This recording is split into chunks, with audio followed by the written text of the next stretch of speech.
Punjabi radio USA ਸੁਣ ਰਹੇ ਸਾਰੇ ਸਰੋਤਿਆਂ ਨੂੰ ਪਿਆਰ ਭਰੀ ਸਤਿ ਸ੍ਰੀ ਅਕਾਲ ਜੀ। ਆਇਆਂ ਨੂੰ ਸਵਾਗਤ ਹੈ ਸੋਤੇ programme update California. Harjot Singh ji ਸਵਾਗਤ ਹੈ ਜੀ। ਸਤਿ ਸ੍ਰੀ ਅਕਾਲ। ਸਤਿ ਸ਼੍ਰੀ ਅਕਾਲ, ਧੰਨਵਾਦ ਜੀ ਆਇਆਂ ਨੂੰ। ਪੰਜਾਬੀ ਰੇਡੀਓ ਯੂਐਸਏ ਦੇ ਜਿੰਨੇ ਵੀ ਸਰੋਤੇ ਸਾਡੇ ਸਾਰੇ ਏਐਮ ਸਟੇਸ਼ਨਸ, ਐਫਐਮ ਸਟੇਸ਼ਨਸ, ਘਰਾਂ ਦੇ ਵਿੱਚ ਰੇਡੀਓ ਸੈਟਸ ਦੇ ਰਾਹੀਂ, ਟੈਲੀਫੋਨ ਦੇ ਰਾਹੀਂ, ਫੇਸਬੁੱਕ, ਯੂਟਿਊਬ ਤੇ ਲਾਈਵ ਦੇਖ ਰਹੇ ਹੋ, ਸੁਣ ਰਹੇ ਹੋ, ਸਾਰਿਆਂ ਨੂੰ ਜੀ ਆਇਆਂ ਨੂੰ ਤੇ ਬਹੁਤ ਹੀ ਪਿਆਰ ਤੇ ਸਤਿਕਾਰ ਭਰੀ ਸਤਿ ਸ਼੍ਰੀ ਅਕਾਲ ਸਰੋਤਿਓ। ਅੱਜ ਮਾਰਚ ਦੀ 16 ਤਰੀਕ ਆ, ਦਿਨ ਸੋਮਵਾਰ ਆ ਤੇ ਤੁਹਾਡੇ ਲਈ ਸ਼ਾਮ ਦਾ ਅਪਡੇਟ ਕੈਲੀਫੋਰਨੀਆ ਪ੍ਰੋਗਰਾਮ ਲੈ ਕੇ ਹਾਜ਼ਰ ਹੋਏ ਹਾਂ।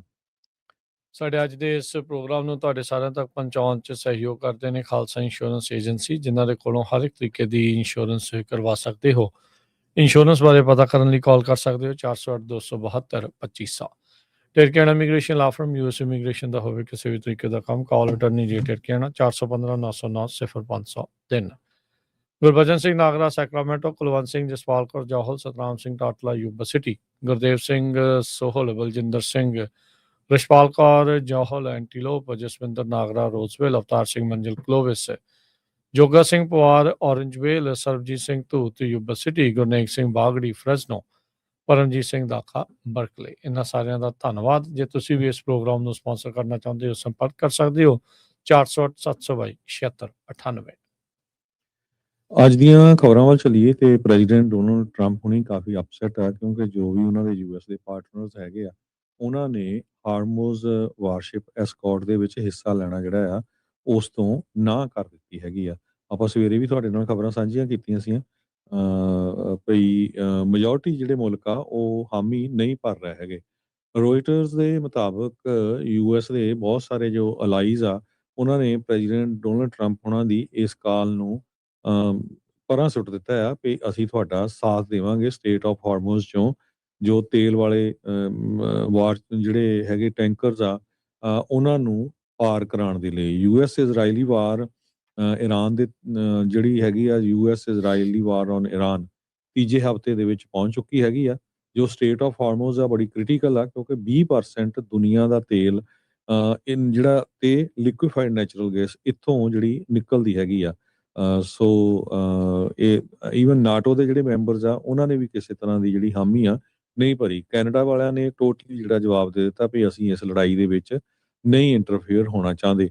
ਜਰਮਨੀ, ਸਪੇਨ, ਇਟਲੀ ਸਾਰਿਆਂ ਨੇ ਕਿਹਾ ਵੀ ਸਾਡੀ ਕੋਈ ਪਲਾਨ ਨਹੀਂ ਹੈ ਇਸ ਜੋ ਲੜਾਈ ਆ ਜਾਂ ਉੱਥੇ ਜਿਹੜੀ ਹਾਰਮੋਜ਼ ਆ ਉੱਥੋਂ ਟੈਂਕਰਸ ਨੂੰ ਲੰਘਾਉਣ ਦੇ ਲਈ। ਕਹਿੰਦੇ ਵੀ ਯੂਨਾਈਟਿਡ ਨੇਸ਼ਨ ਦੇ ਵਿੱਚ ਮੈਂਡੇਟ ਨਹੀਂ ਹੈਗੀ। ਯੂਰਪੀਅਨ ਯੂਨੀਅਨ ਜਾਂ ਨਾਟੋ ਨੂੰ ਜਿਹੜਾ ਰਿਕੁਆਇਰਡ ਹੁੰਦਾ ਹੈ ਬੇਸਿਕ ਲਾ ਦੇ ਤਹਿਤ। ਜਰਮਨ ਦੇ ਚਾਂਸਲਰ ਫਰੈਡਰਿਚ ਮਾਰਜ਼ ਉਹਨਾਂ ਨੇ ਦੱਸਿਆ ਹੈਗਾ ਆ। ਵਾਈਟ ਹਾਊਸ ਦੇ ਵਿੱਚ ਇੱਕ ਮੀਟਿੰਗ ਦੇ ਦੌਰਾਨ ਪ੍ਰੈਜ਼ੀਡੈਂਟ ਟਰੰਪ ਉਹਨਾਂ ਨੇ ਬੋਲਦਿਆਂ ਇਹ ਕਿਹਾ ਸੀ ਭਈ ਅਸੀਂ ਇਕੱਲੇ ਵੀ ਠੀਕ ਹੈਗੇ ਆ, ਪਰ ਫਰਸਟ੍ਰੇਸ਼ਨ ਜ਼ਰੂਰ ਆ ਵੀ ਸਾਡੇ ਜਿਹੜੇ ਫਰੈਂਡਲੀ ਮੁਲਕ ਹੈਗੇ ਆ, ਸਾਥੀ ਆ, ਉਹ ਜਿਹੜਾ ਸਾਥ ਨਹੀਂ ਦੇ ਰਹੇ ਹੈਗੇ। ਜੀ, ਅਗਲੀ ਗੱਲ ਕਰੀਏ ਇਮੀਗ੍ਰੇਸ਼ਨ ਐਨਫੋਰਸਮੈਂਟ ਦੇ ਫੇਸ ਗ੍ਰੈਗ ਬਵੀਨੋ। ਉਹ ਕਹਿੰਦੇ ਵੀ ਇਸ ਟਾਈਮ ਸਟੈਪ ਡਾਊਨ ਕਰਨ ਜਾ ਰਹੇ ਆ। ਆਲਰੇਡੀ ਉਹਨਾਂ ਨੂੰ ਲਾਂਭੇ ਕਰ ਦਿੱਤਾ ਸੀ ਮਿਨੀਐਪੋਲਿਸ ਦੀਆਂ ਰੇਡਸ ਦੇ ਵਿੱਚ, ਜਿੱਥੇ 2 ਅਮਰੀਕਨ ਸਿਟੀਜ਼ਨਸ ਦੀ ਮੌਤ ਹੋਈ ਸੀ ਉਹਨਾਂ ਦੇ ਹੇਠਾਂ ਚੱਲ ਰਹੀ ਮਾਸ ਡੈਪੋਟੇਸ਼ਨ ਕੈਂਪੇਨ ਦੇ ਵਿੱਚ। ਉਦੋਂ ਤੋਂ ਬਾਅਦ 'ਚ ਇਹ ਹੁਣ ਕਹਿ ਸਕਦੇ ਹਾਂ ਵੀ ਪਬਲਿਕ ਆਈ ਤੋਂ ਪਰੇ ਸੀ, ਤੇ ਕਹਿੰਦੇ ਵੀ ਹੁਣ ਇਵੈਂਚੁਅਲੀ ਉਸਨੇ ਆਪਣੇ ਆਪ ਨੂੰ ਰਿਟਾਇਰ ਕਰਨ ਦਾ ਜਿਹੜਾ ਉਹ ਫੈਸਲਾ ਲੈ ਰਿਹਾ ਆ। ਸੋ ਕਹਿੰਦੇ ਵੀ ਇਹਨਾਂ ਦੀ ਕਾਫੀ ਕੰਟਰੋਵਰਸ਼ੀਅਲ ਰਹੀ ਹੈ ਟੈਨਿਓਰ। ਜਦੋਂ ਰਾਸ਼ਟਰਪਤੀ ਟਰੰਪ ਇਲੈਕਸ਼ਨ ਜਿੱਤੇ ਸੀ ਦਸੰਬਰ ਮਹੀਨੇ 'ਚ, ਕਰਨ ਕਾਊਂਟੀ ਦੇ ਵਿੱਚ ਇਹਨਾਂ ਨੇ ਰੇਡਸ ਦਾ ਸਿਲਸਿਲਾ ਸ਼ੁਰੂ ਕੀਤਾ ਸੀ। ਉਸ ਤੋਂ ਬਾਅਦ ਦੇ ਵਿੱਚ ਇਹ ਕਾਫੀ ਲਾਈਮਲਾਈਟ ਦੇ ਵਿੱਚ ਆਏ ਹੈਗੇ ਆ। ਅਕਰੋਸ ਕੈਲੀਫੋਰਨੀਆ, ਅਕਰੋਸ ਯੂਐਸ ਆਪਾਂ ਕਹਿ ਸਕਦੇ ਹਾਂ, ਗ੍ਰੈਗ ਬਵੀਨੋ ਇੱਕ ਚਰਚਿਤ ਨਾਮ ਜਿਹੜਾ ਉਹ ਬਣ ਗਿਆ ਸੀ। ਇੱਥੋਂ ਤੱਕ ਕਿ ਉਹਨਾਂ ਦੀ ਜਿੱਦਾਂ ਦੀ ਡਰੈਸ ਆਪਣੀਆਂ ਉਹ ਪਾਉਣ ਲੱਗ ਗਏ ਸੀਗੇ, ਲੀੜੇ ਜਿੱਦਾਂ ਦੇ ਪਾਉਂਦੇ ਸੀ, ਨਾਜ਼ੀਜ਼ ਦੇ ਨਾਲ ਵੀ ਰਿਜ਼ੈਂਬਲੈਂਸ ਉਹਨਾਂ ਦੀ ਦੇਖ ਕੇ ਜਿਹੜੀ ਉਹ ਦੱਸੀ, ਜਿਹੜੀ ਉਹ ਜਾ ਰਹੀ ਸੀ ਵੀ ਵਾਨਾ ਵੀ ਉਸ ਤਰੀਕੇ ਦੇ ਜਿਹੜੇ ਇਹ ਜਿਹੜੇ ਜਰਨਲ ਆ ਉਹ ਬਣਨਾ ਚਾਹੁੰਦੇ ਆ।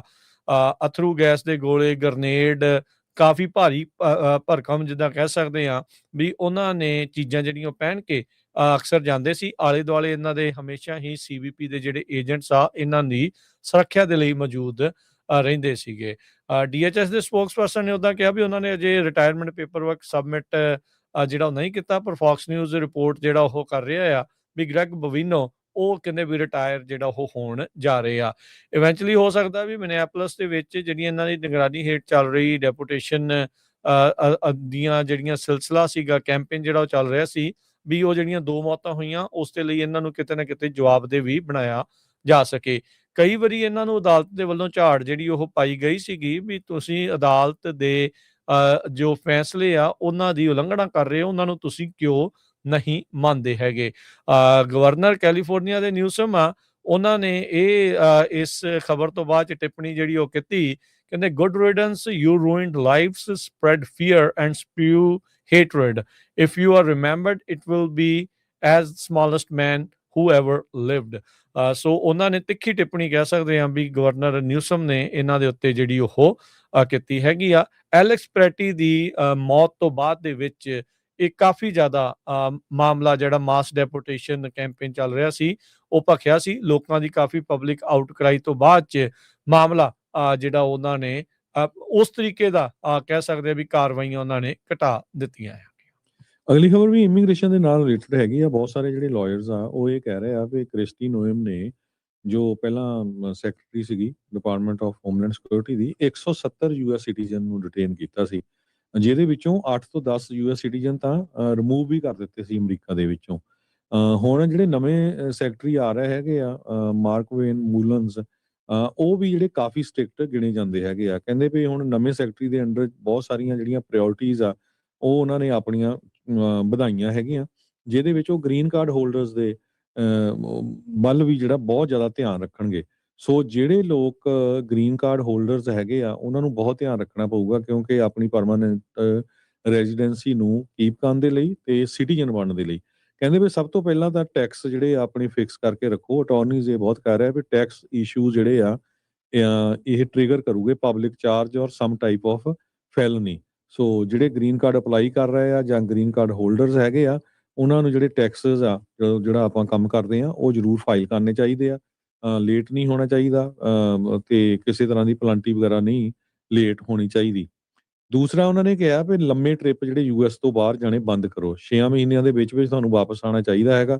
ਜੇ ਤੁਸੀਂ 6 ਮਹੀਨੇ ਤੋਂ ਜ਼ਿਆਦਾ ਟਾਈਮ ਲਾਣੇ ਹੈਗੇ ਆ, ਇਹਦਾ ਮਤਲਬ ਇਹ ਹੈ ਵੀ ਤੁਸੀਂ ਯੂਐਸ ਦੀ ਰੈਜ਼ੀਡੈਂਸੀ ਨੂੰ ਅਬੈਂਡਨ ਕਰ ਰਹੇ ਹੈਗੇ, ਤੁਸੀਂ ਉਹਨੂੰ ਛੱਡ ਰਹੇ ਹੈਗੇ ਆ। ਸੋ ਪਹਿਲਾਂ ਸਾਲ 2-2 ਸਾਲ ਲੰਘ ਜਾਂਦੇ ਸੀ, ਪਰ ਇਸ ਵਾਰੀ ਜਿਹੜਾ ਆ ਉਹ ਪੂਰਾ ਇਹਦੇ ਵੱਲ ਧਿਆਨ ਰੱਖੂਗੇ। ਜਿਹੜੇ ਲੋਕਾਂ ਦੇ ਮੈਰਿਜ ਬੇਸ ਗ੍ਰੀਨ ਕਾਰਡ ਆ ਉਹਨਾਂ ਦੇ ਬਹੁਤ ਤਕੜੇ ਐਵੀਡੈਂਸ ਜਿਹੜੇ ਆ ਉਹਨਾਂ ਨੂੰ ਪ੍ਰੂਵ ਕਰਨਾ ਪਊਗਾ ਆਪਣੇ ਗ੍ਰੀਨ ਕਾਰਡ ਨੂੰ ਲੈਣ ਦੇ ਲਈ, ਨਵਾਂ ਅਪਲਾਈ ਕਰਨ ਲਈ, ਜਾਂ ਜਿਨ੍ਹਾਂ ਦੇ ਹੈਗੇ ਆ ਉਹਨਾਂ ਨੂੰ ਗਾਹਾਂ ਕੰਟੀਨਿਊ ਕਰਨ ਲਈ ਤੇ ਜਦੋਂ ਉਹਨਾਂ ਨੇ ਸਿਟੀਜ਼ਨ ਬਣਨਾ ਹੈਗਾ। ਕਿਉਂਕਿ ਉਹਨਾਂ ਦੇ ਜਿਹੜੇ ਟੈਕਸ ਆ ਉਹ ਕਹਿੰਦੇ ਵੀ ਫਾਈਲਿੰਗ ਜੁਆਇੰਟਲੀ ਹੋਣੇ ਚਾਹੀਦੇ ਹੈਗੇ ਆ। ਸੋ ਕਈ ਵਾਰ ਕੀ ਹੁੰਦਾ ਵੀ ਹਸਬੈਂਡ ਅਲੱਗ ਵਾਈਫ ਅਲੱਗ ਕਰਦਾ ਹੈਗਾ। ਤੇ ਸਭ ਤੋਂ ਇੰਪੋਰਟੈਂਟ ਇਹ ਹੈ ਵੀ ਸੋਸ਼ਲ ਮੀਡੀਆ ਕਲੀਨ ਕਰੋ। ਆਪਣੇ ਲੋਕਾਂ ਦਾ ਮੈਂ ਪਿਛਲੇ ਸਮੇਂ ਦੇ ਦੌਰਾਨ ਵੀ ਦੇਖਿਆ, ਖਾਸ ਕਰਕੇ ਇਰਾਨ ਵਾਲੀ ਜੰਗ ਦੇ ਦੌਰਾਨ, ਵੀ ਬਹੁਤ ਸਾਰੇ ਜਿਹੜੇ ਪੰਜਾਬੀ ਆ ਉਹ ਭਾਰਤੀ ਮੀਡੀਆ ਜਾਂ ਉਹ ਜਿਹੜਾ ਕਮਿਊਨਿਸਟ ਪੱਖੀ ਮੀਡੀਆ ਆਪਾਂ ਕਹਿ ਸਕਦੇ ਹੈਗੇ ਆ, ਜਿਹੜਾ ਅਮਰੀਕਾ ਦੇ ਅਗੇਂਸਟ ਹੈਗਾ ਆ, ਉਹੀ ਖਬਰਾਂ ਸ਼ੇਅਰ ਕਰੀ ਜਾਂਦੇ ਹੈਗੇ ਆ। ਸੋ ਉਹ ਮੇਕ ਸ਼ੋਰ ਕਰੋ ਵੀ ਤੁਸੀਂ ਕਿਸੇ ਤਰ੍ਹਾਂ ਦੀ ਵੀ ਜਿਹੜੀ ਖਬਰ ਆ ਉਹ ਤੁਹਾਡੀ ਐਂਟੀ ਅਮਰੀਕਨ ਨਾ ਹੋਵੇ, ਕਿਉਂਕਿ ਬਾਰ-ਬਾਰ ਮਾਰਕੋ ਰੂਬੀਓ ਹੋਣੀ ਹਰ ਦੁਨੀਆ ਦੇ ਪਲੇਟਫਾਰਮ ਤੇ ਜਾ ਕੇ ਕਹਿੰਦੇ ਆ ਵੀ ਵੀਜ਼ਾ ਜਿਹੜਾ ਹੈ ਉਹ ਕਿਸੇ ਦਾ ਹੱਕ ਨਹੀਂ ਹੈ। ਉਹ ਤੁਹਾਡਾ ਹੱਕ ਨਹੀਂ ਹੈ ਵੀ ਵੀਜ਼ਾ ਜਿਹੜਾ ਤੁਹਾਨੂੰ ਅਮਰੀਕਾ ਦਾ ਮਿਲਣਾ ਚਾਹੀਦਾ। ਇਹ ਸਾਡੀ ਮਰਜ਼ੀ ਆ ਅਸੀਂ ਦੇਣਾ ਆ ਜਾਂ ਨਹੀਂ। ਸੋ ਸੋਸ਼ਲ ਮੀਡੀਆ ਕਿਸੇ ਤਰ੍ਹਾਂ ਦੀ ਵਾਇਲੈਂਸ, ਕਿਸੇ ਨੂੰ ਥ੍ਰੈਟ ਕਰਨਾ, ਇੱਦਾਂ ਦੀ ਕੋਈ ਵੀ ਜਿਹੜੀ ਪੋਸਟ ਨਹੀਂ ਹੋਣੀ ਚਾਹੀਦੀ ਤੇ ਉਹ ਸਾਰਾ ਕਲੀਨ ਅਪ ਹੋਣਾ ਚਾਹੀਦਾ ਆ। ਤੇ ਲਾਸਟ ਵਾਲਾ ਇਹ ਆ, ਕਹਿੰਦੇ ਵੀ ਆਡਿਟ ਯੂਅਰ ਕੇਸ, ਤੇ ਪੂਰਾ ਜਿਹੜਾ ਜਦੋਂ ਤੁਸੀਂ ਸਿਟੀਜ਼ਨ ਬਣਨਾ ਆ ਜਾਂ ਕਿਸੇ ਵੇਲੇ ਵੀ ਤੁਹਾਡੀ ਇੰਟਰਵਿਊ ਆਣੀ ਆ, ਉਹ ਪੂਰੀ ਤੁਹਾਡੀ ਹਿਸਟਰੀ ਜਿਹੜੀ ਆ ਪੁੱਛ ਸਕਦੇ ਹੈਗੇ। ਕਿਸ ਤਰ੍ਹਾਂ ਤੁਸੀਂ ਅਮਰੀਕਾ 'ਚ ਆਏ, ਅਮਰੀਕਾ 'ਚ ਆ ਕੇ ਕੀ ਕੀਤਾ, ਕਿਹੜਾ ਕੇਸ ਅਪਲਾਈ ਕੀਤਾ, ਸਾਰਾ ਉਸਦੇ ਬਾਰੇ। ਸੋ ਉਹਦੀ ਪੂਰੀ ਜਿਹੜੀ ਜਾਣਕਾਰੀ ਆ ਤੁਹਾਨੂੰ ਹੋਣੀ ਚਾਹੀਦੀ ਆ। ਜੀ, ਅਗਲੀ ਜਿਹੜੀ ਗੱਲ ਕਰਦੇ ਜਾਈਏ, ਕੈਲੀਫੋਰਨੀਆ ਹਾਈਵੇ ਪੈਟਰੋਲ ਦਾ ਅਫਸਰ ਇੱਕ, ਉਸ ਨੂੰ ਸੈਕੰਡ ਡਿਗਰੀ ਮਰਡਰ ਚਾਰਜ ਜਿਹੜੇ ਉਸ ਦੇ ਉੱਤੇ ਲਗਾਏ ਗਏ ਆ। ਪਿਛਲੇ ਗਰਮੀਆਂ ਦੇ ਵਿੱਚ ਇੱਕ ਫੇਟਲ ਕ੍ਰੈਸ਼ ਦੇ ਵਿੱਚ ਜੋ ਉਸ ਦੀ ਭੂਮਿਕਾ ਰਹੀ ਆ ਉਸ ਦੇ ਕਰਕੇ ਐਂਜਲੋ ਰੋਡਰੀਗਸ 24 ਸਾਲਾਂ ਦਾ, ਇਸ ਨੂੰ ਸੈਕੰਡ ਡਿਗਰੀ ਮਰਡਰ ਚਾਰਜ ਲਾਏ ਗਏ ਆ। ਇੱਕ ਸਿਵਿਲੀਅਨ ਵਹੀਕਲ ਦੇ ਵਿੱਚ ਇਸ ਦੀ ਗੱਡੀ ਕ੍ਰੈਸ਼ ਹੋਈ ਸੀ। ਕਾਫੀ ਤੇਜ਼ ਰਫ਼ਤਾਰ ਇਹ ਗੱਡੀ ਚਲਾ ਰਿਹਾ ਸੀ ਨੌਰਵਾਕ ਦੇ ਵਿੱਚ। ਐਲਏ ਕਾਉਂਟੀ ਦੇ ਡਿਸਟ੍ਰਿਕਟ ਅਟਾਰਨੀ ਨੇਥਨ ਹੌਚਮੈਨ ਉਹਨਾਂ ਨੇ ਇੱਕ ਪ੍ਰੈਸ ਕਾਨਫਰੰਸ ਦੇ ਵਿੱਚ ਦੱਸਿਆ। ਰੋਡਰੀਗਜ਼ ਘੱਟੋ ਘੱਟ ਕਹਿੰਦੇ ਵੀ 130 ਮੀਲ ਰਫ਼ਤਾਰ ਦੇ ਨਾਲ ਜਿਹੜੀ ਆਪਣੀ ਔਨ ਡਿਊਟੀ ਗੱਡੀ ਜਿਹੜੀ ਉਹ ਚਲਾ ਰਿਹਾ ਸੀ 20 ਜੁਲਾਈ ਦੇ ਸ਼ੁਰੂਆਤੀ ਘੰਟਿਆਂ ਦੀ ਜਿਹੜੀ ਇਹ ਗੱਲ ਦੱਸੀ ਜਾਂਦੀ ਆ। ਕਹਿੰਦੇ ਵੀ ਨਾ ਉਸਨੇ ਲਾਈਟਾਂ ਸੀ, ਨਾ ਉਸਦਾ ਸਾਇਰਨ ਸੀਗਾ, ਕੋਈ ਰੀਜ਼ਨ ਨਹੀਂ ਸੀਗਾ ਵੀ ਇੰਨੀ ਤੇਜ਼ ਉਹ ਗੱਡੀ ਜਿਹੜਾ ਉਹ ਚਲਾਉਂਦਾ। ਇੱਕ 23 ਸਾਲਾਂ ਦੇ ਜੂਲੀ ਹਰਮੋਰੀ ਜੋ ਕਿ ਨਿਸਾਨ ਗੱਡੀ ਦੇ ਵਿੱਚ ਸੀ, ਉਹਦੇ ਵਿੱਚ ਜਾ ਕੇ ਇਸ ਦੀ ਗੱਡੀ ਜਿਹੜੀ ਉਹ ਟਕਰਾਈ। ਉਸ ਮੌਕੇ ਉਸ ਗੱਡੀ ਦੇ ਵਿੱਚ 3 ਪੈਸੇਂਜਰ ਸਵਾਰ ਸੀਗੇ। ਰੋਡਰੀਗਜ਼ ਕਹਿੰਦੇ ਵੀ ਇਨੀਸ਼ੀਅਲ ਕ੍ਰੈਸ਼ ਤੋਂ ਬਾਅਦ ਦੇ ਵਿੱਚ ਉਸਨੇ ਕੋਈ ਮਦਦ ਜਿਹੜੀ ਉਹ ਨਹੀਂ ਦਿੱਤੀ, ਨਾ ਹੀ ਉਹਨੇ ਆਪਣੇ ਸਾਇਰਨਸ ਦੀ ਜਿਹੜੀ ਉਹ ਵਰਤੋਂ ਕੀਤੀ ਤਾਂ ਜੋ ਦੂਜੇ ਹੋਰ ਡਰਾਈਵਰਸ ਨੂੰ ਪਤਾ ਲੱਗੇ ਵੀ ਇੱਥੇ ਐਕਸੀਡੈਂਟ ਹੋਇਆ ਆ। ਆਪਣੀ ਗੱਡੀ ਰੋਡ ਦੀ ਜਿਹੜੀ ਸਾਈਡ ਦੇ ਉੱਤੇ ਲੈ ਗਿਆ ਤੇ ਆਪਣੀਆਂ ਕਾਰ ਦੀਆਂ ਬੱਤੀਆਂ ਵੀ ਜਿਹੜੀਆਂ ਕਹਿੰਦੇ ਵੀ ਇਸਨੇ ਬੰਦ ਕਰ ਦਿੱਤੀਆਂ ਸੀਗੀਆਂ। ਫਿਰ ਉਸ ਤੋਂ ਕੁਝ ਚਿਰ ਬਾਅਦ ਉਹ ਸੀਨ ਨੂੰ ਛੱਡ ਕੇ ਚਲਾ ਗਿਆ। ਕਹਿੰਦੇ ਵੀ ਉਸ ਤੋਂ ਬਾਅਦ ਚ ਕ੍ਰੈਸ਼ ਨੂੰ ਮੈਨੇਜ ਕਰਨ ਦੇ ਲਈ ਇਹਨੇ ਇੱਕ ਵੀ ਕਦਮ ਨਹੀਂ ਚੁੱਕਿਆ ਹੈਗਾ। ਰੋਡਰੀਗਜ਼ ਜੋ ਕਿ ਹੁਣ ਆਪਾਂ ਨੂੰ ਪਤਾ ਆ ਵੀ ਇਹ 24 ਸਾਲ ਜਿਸ ਟਾਈਮ ਇਸ ਦੀ ਉਮਰ ਸੀ ਜਦ ਇਹ ਐਕਸੀਡੈਂਟ ਵਾਪਰਿਆ, ਇੱਕ ਹਿਸਾਬ ਦੇ ਨਾਲ ਹਿੱਟ ਐਂਡ ਰਨ ਵਾਲਾ ਕੰਮ ਹੀ ਜਿਹੜਾ ਉਹ ਬਣ ਗਿਆ। ਲਾਅ ਐਨਫੋਰਸਮੈਂਟ ਦੇ ਅਧਿਕਾਰੀਆਂ ਤੋਂ ਇਹ ਤਵੱਜੋ ਕੀਤੀ ਜਾਂਦੀ ਆ ਵੀ ਤੁਸੀਂ ਲਾਅ ਦੀ ਆਪ ਇੱਕ ਪਾਲਣਾ ਕਰੋਗੇ ਤੇ ਚਲੋ ਜੇ ਗਲਤੀ ਹੋ ਗਈ ਆ ਤੇ ਉਸ ਨੂੰ ਸੁਧਾਰਨ ਦੇ ਲਈ ਕੁਝ ਕਰੋਗੇ, ਪਰ ਇਸ ਨੇ ਇਸ ਦੇ ਵਿੱਚ ਕੋਈ ਵੀ ਕਦਮ ਨਹੀਂ ਵਧਾਇਆ ਹੈਗਾ। ਹਰਮੌਰੀ, ਆਰਮਨ ਡੈਲ ਕੈਂਪੋ, ਜਾਰਡਨ ਪੈਟਰੀਏਜ, ਸਮੈਂਥਾ ਸੋਲਿਕ, ਇਹਨਾਂ ਦੀ ਕਹਿੰਦੇ ਵੀ ਮੌਤ ਹੋ ਗਈ ਸੀ ਇਹ ਜਿਹੜੇ ਦੂਜੇ ਕੋਲੀਜਨ ਦੇ ਵਿੱਚ। ਸੋ ਕਹਿੰਦੇ ਵੀ ਜਦ ਰੋਡਰੀਗਜ਼ ਉਸ ਤੋਂ ਬਾਅਦ ਦੇ ਵਿੱਚ ਵਾਪਸ ਆਇਆ ਤਾਂ ਇਹਨਾਂ ਦੀ ਗੱਡੀ ਨੂੰ ਅੱਗ ਲੱਗੀ ਪਈ ਹੋਈ ਸੀਗੀ। ਸੋ ਕਹਿੰਦੇ ਵੀ ਇਹ ਜਿਹੜੀ ਅੱਗ ਆ ਪੈਟਰੋਲ ਗੱਡੀ ਦੇ ਨਾਲ ਐਕਸੀਡੈਂਟ ਤੋਂ ਬਾਅਦ ਦੇ ਵਿੱਚ ਹੀ ਵਾਪਰੀ ਸੀਗੀ। ਸੋ ਕਹਿੰਦੇ ਵੀ ਉਸ ਤੋਂ ਬਾਅਦ ਦੇ ਵਿੱਚ ਇੱਕ ਹੋਰ ਗੱਡੀ ਇਹਨਾਂ 'ਚ ਆ ਕੇ ਵੱਜੀ ਸੀ, ਉਹ ਵੀ ਬੜੀ ਤੇਜ਼ ਰਫ਼ਤਾਰ ਸੀਗਾ, 100 ਮੀਲ ਦੀ ਰਫ਼ਤਾਰ ਦੇ ਨਾਲ ਉਹ ਗੱਡੀ ਕੋਈ ਚਲਾ ਰਿਹਾ ਸੀਗਾ ਤੇ ਉਸ ਦੇ ਵਿੱਚ blood alcohol content legal limit ਤੋਂ ਜ਼ਿਆਦਾ ਸੀਗਾ। ਉਸ ਬੀਬੀ ਨੂੰ ਜਿਹਨੇ ਦੂਜੀ ਵਾਰੀ ਇਹਨਾਂ ਦੀ ਠੁਕੀ ਹੋਈ ਗੱਡੀ ਦੇ ਵਿੱਚ ਗੱਡੀ ਮਾਰੀ ਸੀ, ਉਹਨੂੰ ਵੀ ਸੈਕੰਡ ਡਿਗਰੀ ਚਾਰਜ ਦੇ ਵਿੱਚ ਜਿਹੜਾ ਉਹ ਚਾਰਜ ਕੀਤਾ ਗਿਆ ਆ। ਸੋ ਇਹ ਬਹੁਤ ਹੀ ਹੌਰੀਬਲ ਟ੍ਰੈਜਡੀ ਜਿਹੜੀ ਉਹ ਸੀਗੀ ਤੇ ਸੀਐਚਪੀ ਦੇ ਅਫਸਰ ਨੂੰ ਹੁਣ ਇਸ ਬਾਬਤ ਸੈਕੰਡ ਡਿਗਰੀ ਮਰਡਰ ਦੇ ਚਾਰजेस ਆ ਉਸ ਵਿੱਚ ਲਾਏ ਗਏ ਹੈਗੇ ਆ। ਉਬਰ ਦਾ ਕੋ-ਫਾਊਂਡਰ ਟ੍ਰੈਵਿਸ ਕਲੈਨਿਕ ਜੋ ਆ ਉਹਨੇ ਕਨਫਰਮ ਕਰ ਦਿੱਤਾ ਵੀ ਉਹ ਕੈਲੀਫੋਰਨੀਆ ਨੂੰ ਛੱਡ ਕੇ ਟੈਕਸਸ ਨੂੰ ਜਾ ਰਿਹਾ ਹੈਗਾ, ਕਿਉਂਕਿ ਕੈਲੀਫੋਰਨੀਆ ਦੀ ਸਟੇਟ ਥ੍ਰੈਟ ਕਰ ਰਹੀ ਆ ਵੀ ਵਨ ਟਾਈਮ ਵੈਲਥ ਟੈਕਸ ਬਿਲੀਅਨੀਅਰਸ ਜੋ ਰੈਜ਼ੀਡੈਂਟਸ ਆ ਉਹਨਾਂ ਦੇ ਉੱਤੇ ਹੋਊਗਾ। ਕੈਲੀਫੋਰਨੀਆ 49 ਸਾਲਾਂ ਦਾ ਹੈ ਤੇ ਉਹਦੀ ਜਿਹੜੀ ਨੈਟਵਰਥ ਆ 3.6 ਬਿਲੀਅਨ ਡਾਲਰ ਹੈਗੀ ਆ ਅਕੋਰਡਿੰਗ ਟੂ ਫੋਰਬਸ ਮੈਗਜ਼ੀਨ। ਉਹਨੇ ਇੰਟਰਵਿਊ 'ਚ ਇਹ ਦੱਸਿਆ ਵੀ ਮੈਂ ਜਿਹੜੀ ਆ ਲੋਨ ਸਟਾਰ ਸਟੇਟ ਟੈਕਸਸ ਨੂੰ ਮੂਵ ਹੋਣ ਜਾ ਰਿਹਾ ਆ ਤੇ ਕੈਲੀਫੋਰਨੀਆ ਨੂੰ ਛੱਡ ਰਿਹਾ ਹੈਗਾ। ਸੋ ਬਹੁਤ ਸਾਰੇ ਜਿਹੜੇ ਬਿਲੀਅਨੀਅਰਸ ਆ ਉਹ ਕੈਲੀਫੋਰਨੀਆ ਨੂੰ ਛੱਡ ਕੇ ਹੋਰ ਸਟੇਟਾਂ ਨੂੰ ਚਲੇ ਗਏ ਹੈਗੇ ਆ। ਇਹ ਟੈਕਨੋਲੋਜੀ mogul ਜਿਹਨੇ ਕੋ-ਫਾਊਂਡ ਕੀਤੀ ਸੀ ਰਾਈਡ ਸ਼ੇਅਰਿੰਗ ਸਰਵਿਸ ਉਬਰ 2009 ਦੇ ਵਿੱਚ, ਤੇ ਉਹਨਾਂ ਨੇ ਕਿਹਾ ਵੀ ਜਿਹੜਾ ਸਟੇਟ ਦਾ ਪ੍ਰਪੋਜ਼ਡ ਬਿਲੀਅਨੀਅਰ ਟੈਕਸ ਹੈਗਾ ਆ ਉਹ ਸਹੀ ਨਹੀਂ ਹੈਗਾ, ਉਸੇ ਕਰਕੇ ਜਿਹੜਾ ਆ ਅਸੀਂ ਮੂਵ ਹੋਣ ਜਾ ਰਹੇ ਹੈਗੇ ਆ। ਸੋ ਇਹ 14 ਦਿਨ ਪਹਿਲਾਂ ਜਨਵਰੀ 1 2026 ਤੋਂ ਪਹਿਲਾਂ ਜੋ ਆ ਉਸਨੇ ਮੂਵ ਹੋਣ ਦਾ ਜਿਹੜਾ ਆਪਣਾ ਫਾਈਲ ਕਰ ਦਿੱਤਾ ਹੈਗਾ ਵੀ ਇੱਥੋਂ ਮੂਵ ਹੋ ਰਿਹਾ ਤੇ ਟੈਕਸਸ ਉਹ ਕੈਲੀਫੋਰਨੀਆ ਦੇ ਵਿੱਚ ਹੀ ਫਾਈਲ ਕਰਨਗੇ। ਪਲੇਸਰ ਕਾਉਂਟੀ ਦੇ ਪ੍ਰੋਸੀਕਿਊਟਰ ਨੇ 17 ਬੰਦਿਆਂ ਦੇ ਉੱਤੇ ਜਿਹੜੇ ਚਾਰजेस ਫਾਈਲ ਕੀਤੇ ਇੱਕ ਬਹੁਤ ਵੱਡਾ ਜਿਹੜਾ ਡਰੱਗ ਟ੍ਰੈਫਿਕਿੰਗ ਨੈਟਵਰਕ ਆ ਉਸ ਦੇ ਬਾਬਤ। ਸੈਂਕੜੇ ਪਾਉਂਡ ਮੈਥ ਦੇ ਕਹਿੰਦੇ ਵੀ ਗ੍ਰੇਟਰ ਸੈਕਰਾਮੈਂਟੋ ਇਲਾਕੇ ਦੇ ਵਿੱਚ ਇਹ ਡਿਸਟ੍ਰੀਬਿਊਟ ਇਹ ਜਿਹੜਾ ਗੈਂਗ ਆ ਉਹ ਇੱਕ ਹਿਸਾਬ ਦੇ ਨਾਲ ਨੈਟਵਰਕ ਵਾਲੇ ਕਰ ਰਹੇ ਸੀਗੇ। ਪਲੇਸਰ ਕਾਉਂਟੀ ਡਿਸਟ੍ਰਿਕਟ ਅਟਾਰਨੀ ਆਫਿਸ ਨੇ ਅੱਜ ਇਸ ਬਾਰੇ ਜਿਹੜਾ ਉਹ ਜਾਣਕਾਰੀ ਦਿੱਤੀ। 8 ਮਹੀਨੇ ਚੱਲੇ ਇੱਕ ਆਪਰੇਸ਼ਨ ਮੈਲਟਡਾਊਨ ਜਿਹੜੀ ਇਨਵੈਸਟੀਗੇਸ਼ਨ ਹੋਈ ਸੀ ਜਿਸ ਨੂੰ ਪਲੇਸਰ ਕਾਉਂਟੀ ਦੇ ਸ਼ੈਰਿਫ ਆਫਿਸ ਲੀਡ ਕਰ ਰਹੇ ਸੀ, ਉਹਨਾਂ ਨੇ ਅੱਜ ਇਸ ਬਾਬਤ ਜਿਹੜੀ ਆ ਉਹ ਜਾਣਕਾਰੀ ਦਿੱਤੀ ਆ। ਹੁਣ ਤੱਕ ਕਹਿੰਦੇ ਵੀ ਇਸ ਆਰਗੇਨਾਈਜੇਸ਼ਨ ਦੇ ਦੁਆਰਾ 500 ਪਾਉਂਡ ਮੈਥ ਜਿਹੜੀ ਆ ਹਰ ਮਹੀਨੇ ਸੈਕਰਾਮੈਂਟੋ ਤੇ ਪਲੇਸਰ ਕਾਉਂਟੀ ਦੇ ਵਿੱਚ ਵੰਡੀ ਜਿਹੜੀ ਉਹ ਇੱਕ ਹਿਸਾਬ ਦੇ ਨਾਲ ਜਾ ਰਹੀ ਸੀ, ਸਮਗਲ ਕੀਤੀ ਜਾ ਰਹੀ ਸੀ। 12 ਮਾਰਚ ਨੂੰ ਕਹਿੰਦੇ ਵੀ 2 ਦਰਜਨ ਲਾਅ ਐਨਫੋਰਸਮੈਂਟ ਅਧਿਕਾਰੀ ਜਿਹੜੇ ਵੱਖ-ਵੱਖ ਏਜੰਸੀਜ਼ ਦੇ ਉਹਨਾਂ ਨੇ ਸਰਚ ਤੇ ਅਰੈਸਟ ਵਾਰੰਟ ਜਿਹੜੇ ਆ 25 ਲੋਕੇਸ਼ਨ ਦੇ ਉੱਤੇ ਇਹਨਾਂ 2 ਕਾਉਂਟੀਜ਼ ਦੇ ਵਿੱਚ ਕੀਤੇ, ਜਿਹਦੇ ਕਰਕੇ ਕਈ ਲੋਕਾਂ ਨੂੰ ਜਿਹੜਾ ਹੁਣ ਪਲੇਸਰ ਕਾਉਂਟੀ ਜੇਲ੍ਹ ਦੇ ਵਿੱਚ ਰੱਖਿਆ ਗਿਆ ਹੈਗਾ ਆ। ਸੋ ਮੈਥ ਦੇ ਨਾਲ 7 ਕਿਲੋ ਕੋਕੇਨ, 26 ਜਿਹੜੀਆਂ ਗਨਜ਼, ਲੱਖ ਡਾਲਰ ਕੈਸ਼ ਦੇ ਵਿੱਚ ਤੇ 65 ਪਾਉਂਡ ਮੈਥ ਜਿਹੜੀ ਆ ਉਹ ਨਾਲ ਦੇ ਨਾਲ ਲੱਭੀ ਆ, ਜ਼ਬਤ ਜਿਹੜੀ ਉਹ ਕੀਤੀ ਗਈ ਆ। 17 ਡਿਫੈਂਡੈਂਟ ਕਹਿੰਦੇ ਵੀ ਇਹਨਾਂ ਨੂੰ ਅਦਾਲਤ ਵਿੱਚ ਪੇਸ਼ ਕੀਤਾ ਗਿਆ ਹੈ। ਫਰਿਜ਼ਨੋ ਦੇ ਵਿੱਚ ਇੱਕ ਗੇਮ ਸਟੋਰ ਨੂੰ 2 ਵਾਰੀ ਕਹਿੰਦੇ ਲੁੱਟਿਆ ਗਿਆ ਇਸ ਵੀਕਐਂਡ ਦੇ ਦੌਰਾਨ। ਬਲੂ ਸ਼ੈਲ ਗੇਮਿੰਗ ਤੇ ਕਲੈਕਟੀਬਲ ਇਹਨਾਂ ਦੇ ਜੋ ਸਰਵੇਲੈਂਸ ਵੀਡੀਓਜ਼ ਆਏ ਹੈਗੇ ਆ, ਉਹਦੇ 'ਚ ਦੇਖਿਆ ਵੀ ਲਗਾਤਾਰ 2 ਦਿਨ ਇਹ ਸਟੋਰ ਲੁੱਟ ਗਿਆ। ਹਾਲਾਂਕਿ ਇਹ ਸਟੋਰ ਕਲੋਜ਼ ਹੋਣ ਜਾ ਰਿਹਾ ਸੀ। ਬੁਲਟ ਤੇ ਵੈਸਟ ਲੋਕੇਸ਼ਨ ਦੇ ਉੱਤੇ ਵਾਪਰਿਆ। ਹੁਣ ਇਹ ਕਹਿੰਦੇ ਲੋਕੇਸ਼ਨ ਜੋ ਆ ਫਿਗ ਗਾਰਡਨ ਡਰਾਈਵ ਦੇ ਉੱਤੇ ਤੇ ਕਲੋਵਿਸ 'ਚ ਹੈਗੀ, ਉਹਦੇ ਨਾਲ ਮਰਜ ਹੋਣ ਜਾ ਰਹੀ ਹੈਗੀ ਆ। ਸਸਪੈਕਟ ਸ਼ਰੇਆਮ ਦਿਸ ਰਹੇ ਆ ਵੀ ਲੋਕ ਸਮਾਨ ਚੱਕ ਕੇ ਜਾ ਰਹੇ ਆ। ਹਜੇ ਤੱਕ ਕੋਈ ਵੀ ਜਿਹੜਾ ਅਰੈਸਟ ਨਹੀਂ ਹੋਇਆ ਹੈਗਾ। ਇਹ ਸਟੋਰ ਨੇ ਕਿਹਾ ਵੀ ਸੈਕੰਡ ਗਰੁੱਪ ਜਿਹੜਾ ਪਹਿਲਾਂ ਇੱਕ ਗਰੁੱਪ ਨੇ ਲੁੱਟਿਆ, ਫਿਰ ਦੂਜੇ ਗਰੁੱਪ ਨੇ ਲੁੱਟਿਆ। ਸੋ ਸਟੋਰਾਂ ਦੇ ਵਿੱਚ ਲੁੱਟਮਾਰ ਬਹੁਤ ਚੱਲ ਰਹੀ ਆ। ਆਮ ਵੀ ਹੋਰ ਆਪਾਂ ਤੁਹਾਡੇ ਨਾਲ ਖਬਰਾਂ ਸਾਂਝੀਆਂ ਕਰਦੇ ਰਹਿੰਦੇ ਹੈਗੇ ਆ ਵੀ ਬਹੁਤ ਜ਼ਿਆਦਾ ਜਿਹੜੀ ਅਨਸਰਟਨਟੀ ਹੈਗੀ ਆ, ਲੁੱਟਮਾਰ ਬਹੁਤ ਜ਼ਿਆਦਾ ਵੱਧ ਗਈ ਹੈਗੀ ਆ। ਰਾਸ਼ਟਰਪਤੀ ਟਰੰਪ ਨੇ ਕਿਹਾ ਸੀਗਾ ਵੀ ਕੈਲੀਫੋਰਨੀਆ ਦੇ ਕੋਸਟ ਦੇ ਉੱਤੇ ਜਿਹੜੇ ਆਇਲ ਪ੍ਰੋਡਕਸ਼ਨ ਆ ਉਸ ਨੂੰ ਤੇਜ਼ ਕੀਤਾ ਜਾਵੇ, ਖਾਸ ਕਰਕੇ ਉਦੋਂ ਜਦੋਂ ਹੁਣ ਈਰਾਨ ਦੀ ਵਾਰ ਦੇ ਕਰਕੇ ਤੇਲ ਦੀਆਂ ਕੀਮਤਾਂ ਦੇ ਵਿੱਚ ਖਾਸਾ ਵਾਧਾ ਨਜ਼ਰ ਜਿਹੜਾ ਉਹ ਆ ਰਿਹਾ ਆ। ਇਸੇ ਦੇ ਚੱਲਦਿਆਂ ਜਿਹੜਾ ਸੇਬਲ ਵਾਲੇ ਆ ਉਹਨਾਂ ਨੇ ਜਿਹੜੀਆਂ ਪਾਈਪਲਾਈਨਸ ਆ ਉਹਨਾਂ ਨੂੰ ਰੀਸਟਾਰਟ ਕਰ ਦਿੱਤਾ ਆ। ਪਰ ਕੈਲੀਫੋਰਨੀਆ ਦਾ ਜਿਹੜਾ ਗਵਰਨਰ ਗੈਵਿਨ ਨਿਊਸਮ ਤੇ ਅਟਾਰਨੀ ਜਨਰਲ ਰੌਬ ਮੌਂਟਾ ਉਹ ਕਹਿੰਦੇ ਵੀ ਅਸੀਂ ਇਸ ਦੇ ਉਲਟ ਫਾਈਟ ਬੈਕ ਕਰਾਂਗੇ। ਮੌਂਟਾ ਨੇ ਅੱਜ ਮੈਸੇਜ ਦਿੱਤਾ, ਕਹਿੰਦੇ ਵੀ ਮੇਰਾ ਮੈਸੇਜ ਟਰੰਪ ਹੁਣਾਂ ਨੂੰ ਸਿੰਪਲ ਆ, we will see you in court.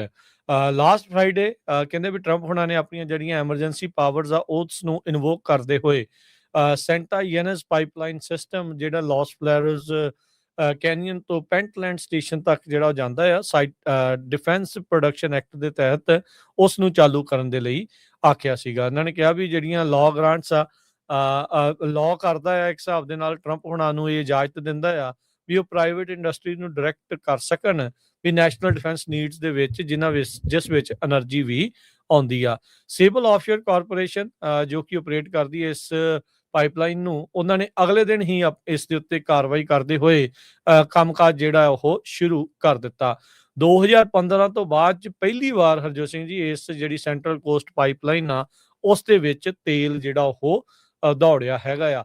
2015 ਚ ਰਿਫਿਊਜੀਓ ਬੀਚ ਆਇਲ ਸਪਿਲ ਹੋਇਆ ਸੀ, ਜਿਸ ਤੋਂ ਬਾਅਦ ਇਸ ਪਾਈਪਲਾਈਨ ਨੂੰ ਬੰਦ ਜਿਹੜਾ ਉਹ ਕਰ ਦਿੱਤਾ ਗਿਆ ਸੀਗਾ। ਕਹਿੰਦੇ ਵੀ ਕਰੋਜਨ ਦੇ ਕਰਕੇ ਸੈਂਕੜੇ ਹੀ ਹਜ਼ਾਰਾਂ ਜਿਹੜੇ ਗੈਲਨ ਆ ਸੈਂਟਾ ਬਾਰਬਰਾ ਦੇ ਕੋਸਟ ਦੇ ਉੱਤੇ ਉਹ ਲੀਕ ਕਰ ਗਏ ਸੀਗੇ ਤੇ ਇਹ ਆਇਲ ਸਪਿਲ ਹੋਇਆ ਸੀਗਾ। ਪਰ ਟਰੰਪ ਹੁਣਾਂ ਨੇ ਜਿਹੜਾ ਡਿਫੈਂਸ ਪ੍ਰੋਡਕਸ਼ਨ ਐਕਟ ਦੇ ਤਹਿਤ ਇਹਨਾਂ ਨੂੰ ਚਾਲੂ ਕਰਨ ਦੇ ਲਈ ਆਖਿਆ ਤੇ ਇਹਨਾਂ ਨੇ ਤੁਰੰਤ ਜਿਹੜਾ ਉਹ ਕਹਿ ਲਓ ਵੀ ਉਹਨਾਂ ਦੀਆਂ ਗੱਲਾਂ ਦੇ ਉੱਤੇ ਬੂਰ ਪਾਉਂਦੇ ਹੋਏ ਕਾਰਵਾਈ ਸ਼ੁਰੂ ਕਰ ਦਿੱਤੀ ਆ ਤੇ ਹੁਣ ਕੈਲੀਫੋਰਨੀਆ ਦੇ ਗਵਰਨਰ ਤੇ ਅਟਾਰਨੀ ਜਨਰਲ ਇਹਨਾਂ ਨੂੰ ਅਦਾਲਤ ਵਿੱਚ ਇਸ ਨੂੰ ਰੋਕਣ ਦੇ ਲਈ ਕਾਰਵਾਈ ਕਰਨੀ ਸ਼ੁਰੂ ਕੀਤੀ ਆ।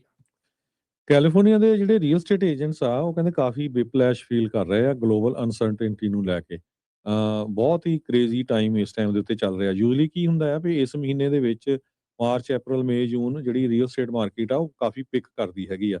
ਪਰ ਜਿਸ ਹਿਸਾਬ ਦੇ ਨਾਲ ਜੰਗ ਲੱਗੀ ਹੋਈ ਆ ਤੇ ਕਹਿੰਦੇ ਮੈਜੋਰਟੀ 'ਚ ਲੋਕ ਇਹ ਕਹਿ ਰਹੇ ਆ ਵੀ ਅਸੀਂ ਕੋਈ ਜਿਹੜੀ ਸਾਡੀਆਂ ਪਲਾਨ ਸੀਗੀਆਂ ਪ੍ਰਾਪਰਟੀ ਖਰੀਦਣ ਦੀਆਂ ਉਹਨਾਂ ਨੂੰ ਡਿਲੇ ਕਰ ਰਹੇ ਹੈਗੇ ਆ। 6% ਇੰਟਰਸਟ ਰੇਟ ਸੀ, ਲੋਐਸਟ ਚੱਲ ਗਿਆ ਸੀ ਫਰਵਰੀ 'ਚ, ਜੋ ਕਿ ਅਪ ਹੁਣ 6.3% ਤੇ ਚੱਲ ਗਿਆ ਪਿਛਲੇ ਹਫ਼ਤੇ। ਈਵਨ ਜੋ ਫੈਡਰਲ ਰਿਜ਼ਰਵ ਬੋਰਡ ਦੇ ਚੇਅਰਮੈਨ ਆ ਉਹਨਾਂ ਨੇ ਕਿਸੇ ਤਰ੍ਹਾਂ ਦੇ ਜਿਹੜਾ ਇੰਟਰਸਟ ਰੇਟ ਆ ਉਹਨੂੰ ਛੇੜਿਆ ਨਹੀਂ ਤਾਂ ਪਹਿਲਾਂ ਇਹ ਕਹਿੰਦੇ ਸੀ ਵੀ ਡਾਊਨ ਜਾਊਗਾ। ਸੋ ਰੈਡਫਿਨ ਨੇ ਸਰਵੇ ਨੇ ਦੱਸਿਆ ਵੀ 25% ਅਮਰੀਕਨ ਜੋ ਸਰਵੇ ਕੀਤੇ ਗਏ ਉਹ ਕਹਿੰਦੇ ਵੀ ਅਸੀਂ ਜਾਂ ਤਾਂ ਡਿਲੇ ਕਰ ਰਹੇ ਹਾਂ ਜਾਂ ਕੈਂਸਲ ਕਰ ਰਹੇ ਹਾਂ ਪਲਾਨਸ ਘਰ ਖਰੀਦਣ ਲਈ। 14% ਲੋਕਾਂ ਨੇ ਕੈਂਸਲ ਕਰ ਦਿੱਤੇ ਆਪਣੇ ਕੰਟਰੈਕਟ ਜਿਹੜੇ ਘਰਾਂ ਲੈਣ ਦੇ ਲਈ ਉਹਨਾਂ ਨੇ ਸਾਈਨ ਅਪ ਕੀਤੇ ਹੋਏ ਸੀਗੇ। ਸੋ ਇਹਦੇ ਨਾਲ ਜੋ ਰੀਅਲ ਸਟੇਟ ਏਜੰਟਸ ਆ ਜਾਂ ਮਾਰਗੇਜ ਮਾਰਕੀਟ ਆ ਉਹਦੇ ਉੱਤੇ ਜਿਹੜਾ ਕਾਫੀ ਅਸਰ ਪਊਗਾ। ਸੋ 24% ਅਮਰੀਕਨਸ ਇਹ ਕਹਿ ਰਹੇ ਆ ਵੀ ਅਸੀਂ ਪਰਚੇਜ਼ ਕਰਨ ਤੇ ਉੱਤੇ ਰੋਕ ਲਾਉਣ ਜਾ ਰਹੇ ਹਾਂ, ਪੌਜ਼ ਕਰਨ ਜਾ ਰਹੇ ਹਾਂ ਤੇ ਅਸੀਂ ਹੁਣ ਦੇਖਾਂਗੇ ਕੁਝ ਮਹੀਨਿਆਂ ਦੇ ਵਿੱਚ ਕਿੱਧਰ ਨੂੰ ਜਿਹੜੀ ਮਾਰਕੀਟ ਆ ਉਹ ਜਾ ਰਹੀ ਹੈਗੀ ਆ। ਮੂਡੀਜ਼ ਵਾਲੇ ਜਿਹੜੇ ਚੀਫ ਇਕਨੋਮਿਸਟ ਉਹਨਾਂ ਦੇ ਮਾਰਕ ਜ਼ੈਂਡੀ ਆ ਉਹ ਇਹ ਕਹਿ ਰਹੇ ਆ ਵੀ ਕਹਿੰਦੇ ਵੀ ਜੇ ਕੁਝ ਹੋਰ ਹਫ਼ਤੇ ਤੇਲ ਦੀਆਂ ਕੀਮਤਾਂ ਇਦਾਂ ਹੀ ਵਧੀਆਂ ਰਹੀਆਂ ਤਾਂ ਕਹਿੰਦੇ ਵੀ recession will be hard to avoid, ਵੀ ਉਸ ਤੋਂ ਬਚਣਾ ਫਿਰ ਔਖਾ ਹੋ ਜਾਊਗਾ। ਕਹਿੰਦੇ ਵੀ ਰਿਸੈਸ਼ਨ ਜੇ ਉਹ ਸ਼ੁਰੂ ਹੋ ਗਿਆ ਤਾਂ ਇੱਕ ਬਹੁਤ ਵੱਡੇ ਖਤਰੇ ਦੇ ਵਜੋਂ ਉਸ ਨੂੰ ਦੇਖਿਆ ਜਿਹੜਾ ਉਹ ਜਾਵੇਗਾ। ਸੋ ਕਹਿੰਦੇ ਵੀ ਇੱਕ ਵਾਰੀ ਫੇਰ ਇਹ ਸੀਰੀਅਸ ਥ੍ਰੈਟ ਦੇ ਤੌਰ ਦੇ ਉੱਤੇ ਇਸ ਨੂੰ ਦੇਖਿਆ ਜਾ ਰਿਹਾ ਆ। ਸੋ ਅਗਲੇ 12 ਮਹੀਨੇ ਕਹਿੰਦੇ ਵੀ ਬੜੇ ਅਹਿਮ ਰਹਿਣ ਵਾਲੇ ਹੈਗੇ ਨੇ। ਸੋ ਲੈਟਸ ਸੀ ਕੀ ਇਸ ਦੇ ਵਿੱਚ ਬਣਦਾ ਆ। ਤੇਲ ਦੀਆਂ ਕੀਮਤਾਂ ਹਾਲ ਦੀ ਘੜੀ ਘਟਦੀਆਂ ਕੋਈ ਖਾਸ ਨਜ਼ਰ ਜਿਹੜੀਆਂ ਉਹ ਨਹੀਂ ਆ ਰਹੀਆਂ ਹੈਗੀਆਂ। ਅਜੇ ਵੀ $100 ਦੇ ਇਰਦ ਗਿਰਦ ਖਾਸ ਕਰਕੇ ਜਿਹੜਾ ਅਮਰੀਕਾ ਦਾ ਜਿਹੜਾ ਤੇਲ ਆ ਉਹ ਚੱਲ ਰਿਹਾ। ਬ੍ਰੈਂਟ ਆਇਲ ਤਾਂ ਉਸ ਤੋਂ ਵੀ ਜਿਹੜਾ ਉੱਤੇ ਆ ਉਹ ਬਣਿਆ ਪਿਆ ਆ। ਮਾਰਕੀਟਸ ਦੀ ਉੱਦਾਂ ਗੱਲ ਕਰਦੇ ਜਾਈਏ ਪਰ ਕਹਿੰਦੇ ਵੀ ਈਵਨ ਦੋ ਈਰਾਨ ਦਾ ਕੌਨਫਲਿਕਟ ਚੱਲ ਰਿਹਾ ਵਿੱਚੇ ਕਈ ਦਿਨ ਉੱਦਾਂ ਥੱਲੇ ਵੀ ਰਹਿ ਜਾਂਦੀ ਆ। ਪਰ ਅੱਜ ਥੋੜੀ ਜਿਹੀ ਡਾਓ ਜੋਨਸ ਨੇ ਮਾਰਕੀਟ ਨੇ ਵਾਪਸੀ ਕੀਤੀ ਆ ਤੇ 300 ਤੇ 88 ਪੁਆਇੰਟ ਵੱਧ ਕੇ 46,946 ਦੇ ਉੱਤੇ ਬੰਦ ਹੋਇਆ। S&P 67 ਪੁਆਇੰਟ ਵੱਧ ਕੇ 6699, ਨੈਸਡੈਕ 268 ਪੁਆਇੰਟ ਵੱਧ ਕੇ 22,374 ਦੇ ਉੱਤੇ ਬੰਦ ਹੋਇਆ। ਸੋਨੇ ਦਾ ਭਾਅ $5,006 ਪ੍ਰਤੀ ਟਰੋਏ ਆਉਂਸ। ਕੱਚੇ ਤੇਲ ਦੀ ਕੀਮਤ $96 ਪ੍ਰਤੀ barrel. 10 year yield 4.23%। Crypto currency Bitcoin 75,286 ਤੇ ਇਥੀਰੀਅਮ $2352 ਦੇ ਬਰਾਬਰ ਚੱਲ ਰਿਹਾ ਹੈ। ਕਰੰਸੀ ਦੀ ਗੱਲ ਕਰਦੇ ਜਾਈਏ ਇੱਕ $1 ਦੇ ਬਰਾਬਰ ਕੈਨੇਡਾ ਦੇ $1 ਤੇ 36 ਸੈਂਟ ਰਹੇ ਆ। ਪਾਕਿਸਤਾਨ ਦੇ $279 ਤੇ 27 ਪੈਸੇ।